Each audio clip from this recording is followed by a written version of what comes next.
Hey,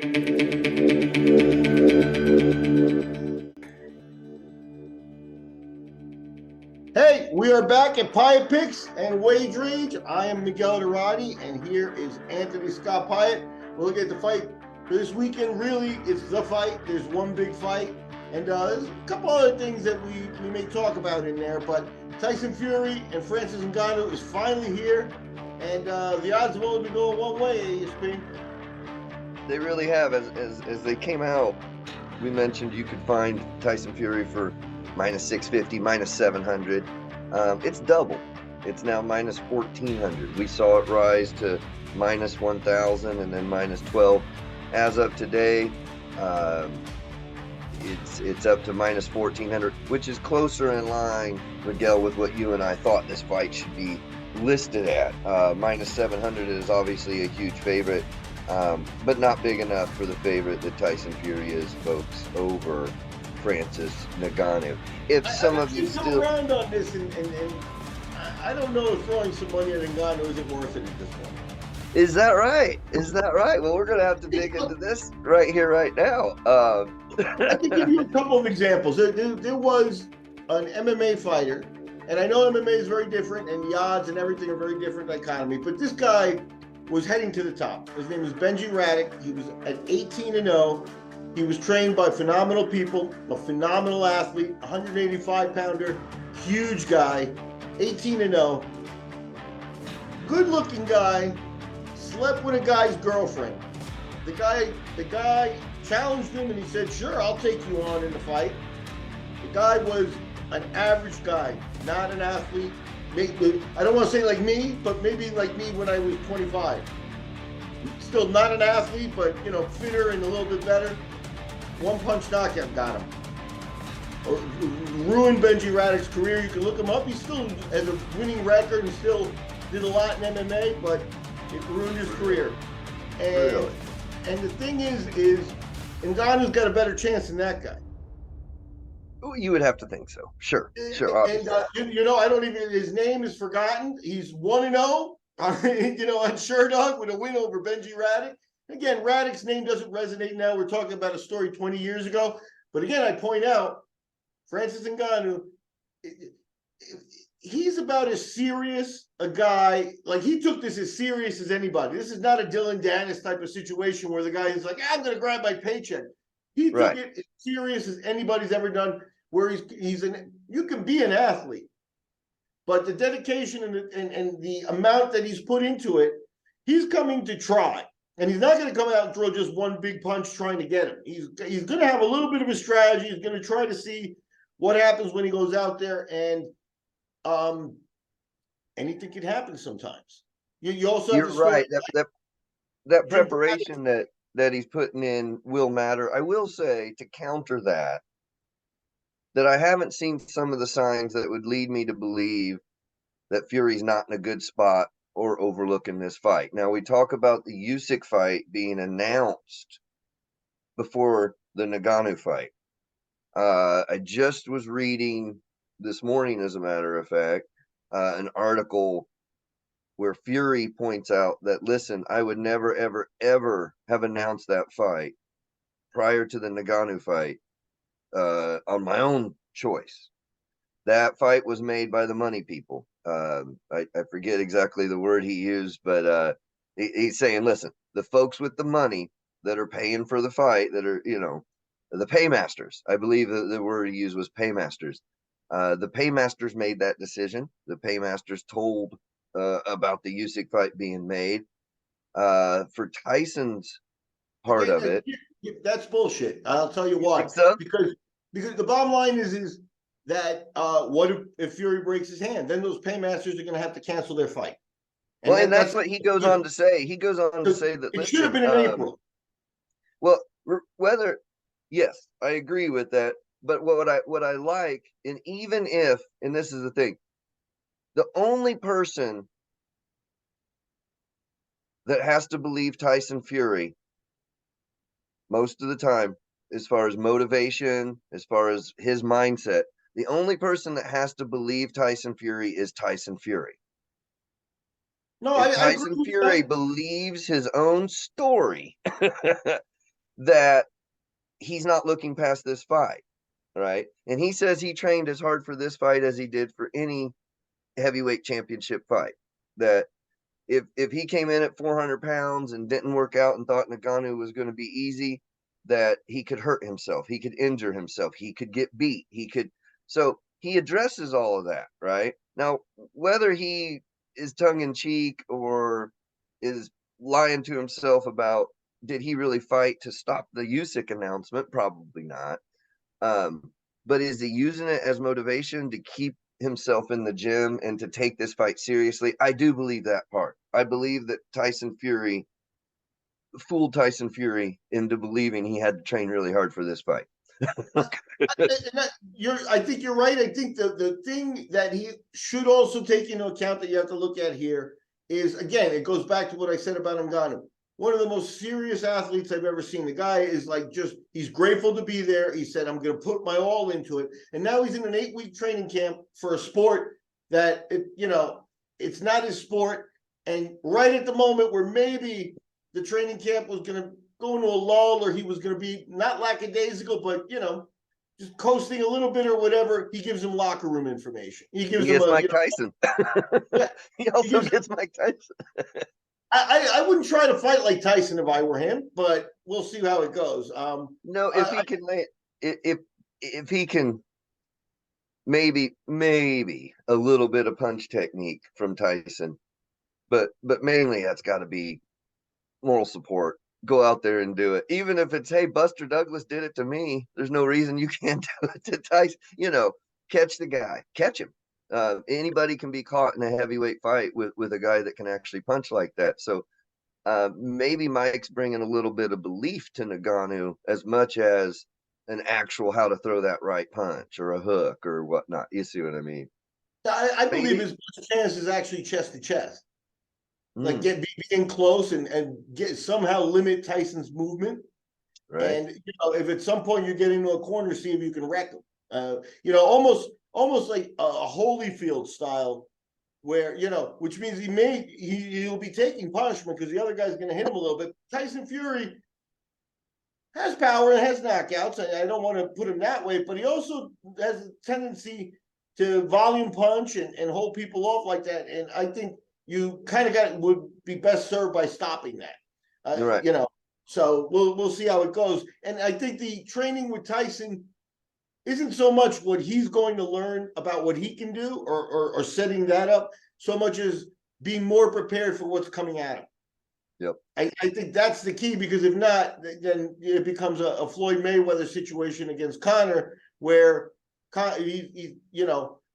he said, I'll take him out in the 8th or 9th. You know what I mean? That is the bottom line. He knew exactly what he was going to do. And Ngannou, hopefully, if he applies pressure early, if Fury's thinking 9 or 10, Fury might say, man, I'm going to have to do this in 4 because I don't want to deal with that. And that may be his best bet. Yep. And if they both open up in the 4th, 3rd or 4th, then anybody could get caught. I still lean pretty heavily Tyson on this. I do think Fury is at a great advantage. Maybe not minus 1,400. What's interesting is Ngannou's odds have not moved in the sort of bell curve that Tyson's have. Tyson went from minus 700 to minus 1,400, whereas Ngannou went from plus 700 to plus 800, maybe plus 900. It's something. Look, that's how the books get you, folks. I mean, they're not going to pay out for him as much as they're. Yeah. So they've got some funky math mixed in there. If Tyson moved by a factor, 700 units, double, then why is Ngannou not, from plus 700 to plus 1,400? For example, what he doesn't match the minus 1,400. So it's usually lower. But the main thing there is, I think you're right. I think, and the problem with this too is that the money's not in for this fight yet. I mean, money's been coming in, obviously, and the odds are moving, but this is day of fight money that comes in when people have seen the weigh-ins and things like that. That's when the heavy money will come in. And I think that they are worried that the Ngannou people are waiting just to to toss some money in there, because at the end of the day, even 800, you bet $1,000, that's $8,000 back, right? Yeah. And that the casinos don't want to pay that. Right. And the people betting on Fury's unbettable at this point. Why would you bet that unless if Ngannou was not so powerful and the threat of that mysterious knockout a la Benji Raddick, or and he's got better chance than that. But if that happens, they don't want to pay out that big money, and that's the problem. That's what's going on here. Ngannou, that secretly tells you, I think, that Ngannou has a chance, and I think that you'll see those odds come closer a little bit as fight time comes on. Yeah, yeah, interesting. As you pointed out, because of the nature of this event, the undercard is really a non-starter, folks. They're putting all the money into the main event. That's the draw. So there's not much of an undercard there.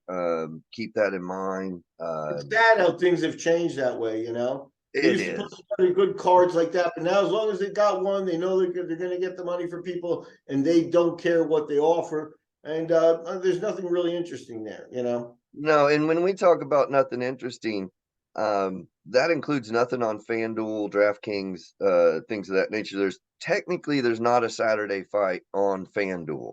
You've got Amanda Serrano Friday night, a huge favorite over Danila Ramos. And then Saturday night, the only fight listed is technically listed for Sunday at 12 a.m. Oh, Shaki Foster versus Eduardo Hernandez. That's actually going to be a fairly good fight. Shaq is only a -190 favorite over Hernandez. That's a decent fight. That'll happen late Saturday night. Perhaps a palate cleanser if Fury Ngannou is a dud. I'm hoping for some excitement there, but honestly, it could just be a lot of stopping Ngannou by sort of holding on, hugging on him, lean against the ropes, and then take him out a few rounds later. I'm afraid that could be a boring fight. If it is, this O'Shaquie Foster will be the palate cleanser that night. And I appreciate that. The thing about the Fury fight, I think they made it compelling, because if he does that, he does have to avoid hurting himself. He does have to avoid totally playing it safe, because it's like, why are you playing it safe against So Fury's in an interesting position, like Mayweather with Conor. Mayweather knew what's his bread and butter. He was going to let the show happen. So he let the show happen, and he controlled the whole thing. Fury has to exercise that level of control. And again, this is the heavyweight thing. What's remarkable about what Conor did is that, again, I'll go back to MMA. Look at the example of CM Punk doing MMA. A smaller guy, he wasn't even close. But Brock Lesnar, now you get to heavyweights, very different story. The heavyweight,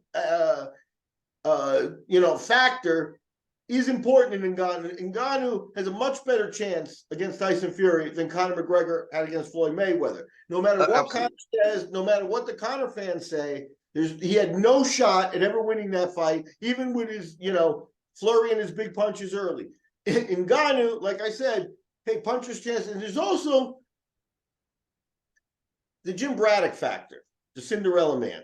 Yeah. Because if ever, like I said, Ngannou's just a guy that he realizes the opportunity, and it's not just about the money grab. He wants to win. He's going to get he already knows the money's guaranteed. That's like a weight off of him. Not like, I'm waiting for the paycheck. And it's like a weight off him. He finally got the payday that sets him up and his family up, and he doesn't have to worry about that. Now he's just going to give it his all. I think his mentality is better than his physicality. Yeah, that's a good way of saying it. Absolutely. So it is what it is. I'm not upset about it. As some boxing purists don't like it a whole lot. I think the fact that Usyk has been signed, regardless of whether Tyson wanted that info out or not, sort of deflates a lot of the criticism that Tyson's not fighting the best in the world. He's fighting an MMA guy. Yeah, He well, takes a lot of nobody's giving. criticism that I'm not necessarily in line with, let's just say. I think in this day and age when fighters don't fight as often and whatnot, I don't think he's an outlier. You can't look at him and tell me he's the worst of it when you have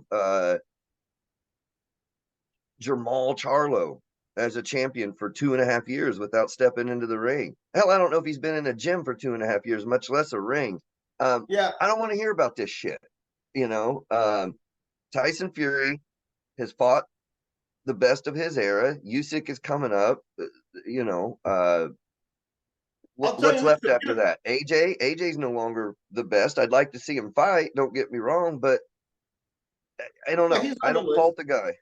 The purists aren't going to want to hear this, but perhaps the best thing to happen that would for the future and to end some of the circus type of things. I think Ngannou, like I said, because of his seriousness, this isn't that Jake Paul stuff, but that could help with athletes crossing over to grab paydays and doing stuff like that. Yep. Is for them to lose the Usyk fight somehow, one way or another. Yeah, it'd shake things up. Even broken ribs, hey, I got hit in the fourth, my ribs are broken, I got to take him out in the fifth, and he wins and everything like that. Broken hand, broken ribs, twisted ankle. In boxing, Tyson is a dog too. Tyson is a dog. I have some boxing people I talk to and things like that. Just how about playing a knee knock? Because there are boxers that will knock your knee, that will go knee to knee and hit you, in the exchanges, in the clinches and stuff like that.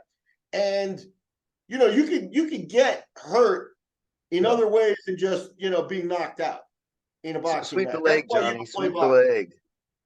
No, it's not a sweep. It's more. Yeah. It's not Muay Thai, right? So you can't let the ref see you do it, and that's the thing. You got to be crafty. But knee knocking is a term I didn't make up.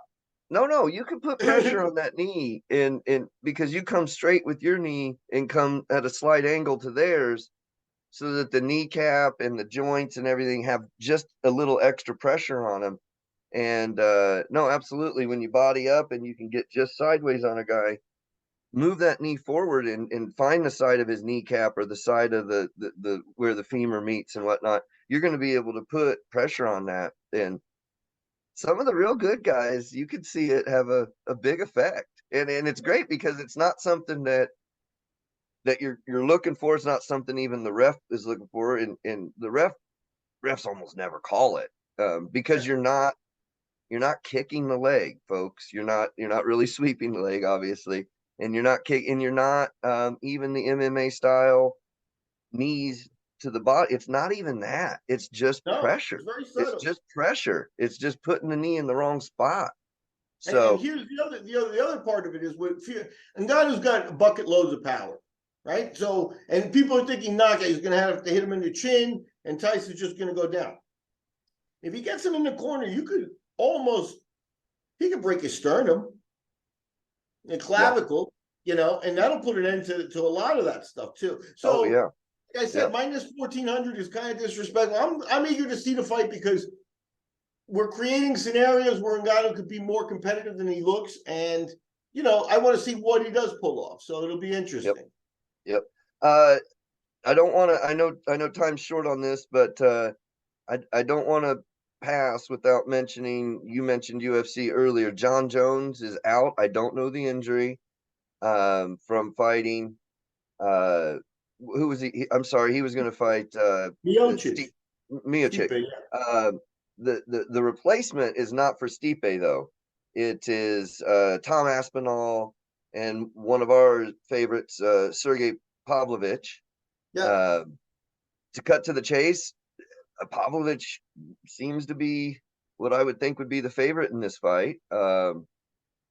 Interesting. Sets up a new interim champion. Be clear here, John Jones doesn't lose the belt, but this will be the interim champion, setting up most likely a match when John returns against the winner, who Sergey is who I'm thinking fights John Jones next year sometime. Miguel, where am I wrong? Well, no, the thing about it is Miocic now moves up the ladder of the most disrespected fighters in UFC history. It's just a sad moment for him. He's the most longest winning streak for a heavyweight champion of all time. They didn't respect him, and the fact is, he's a fireman. So he always had that he could fall back to, and he's not going to beg or do anything like that. He's not a big media guy like making noise. So it's just disrespectful. And as far as John Jones' injury, you know, I'm not a football fan at all, but I understand that the always maligned New York Jets had signed a superstar quarterback, Aaron Rodgers, who went down in the very first play. And that's about what just happened to the UFC. Their big star and their big payday just went out injured, and there's nothing they can do about it. So they had to cancel the fight. Kind of, you know, Jones isn't going to risk fighting with a little nick or anything like that. So he could be out for a ingrown nail. But I haven't read up on it. I just came across that news just in the last 24 hours as well. And that's what it reminded me of, the Aaron Rodgers thing, where it's like all of a sudden all the hopes of that fight and everything like that are just gone. Yep. Very interesting. We'll keep an eye on that for it as it moves forward. Shout out to my buddy Rochester. He's got a bunch of future bets for who will be champion at the end of 2024. I think I briefly mentioned this in a past episode.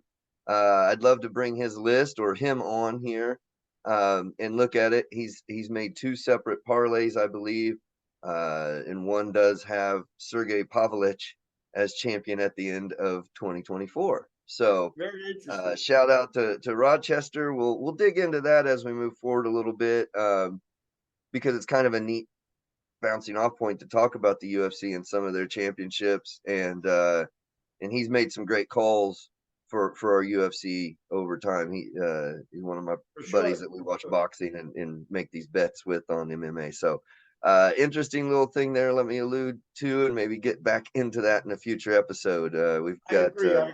I agree for sure. Now, I'm not making any promises because always the weekends are hectic. But if ASP and I can hook up during the Ngannou Fury fight, you may see us on YouTube with a couple of quick videos, as well as ASP's activities on his other outlets there. So thank you very much for joining us, and enjoy the fight.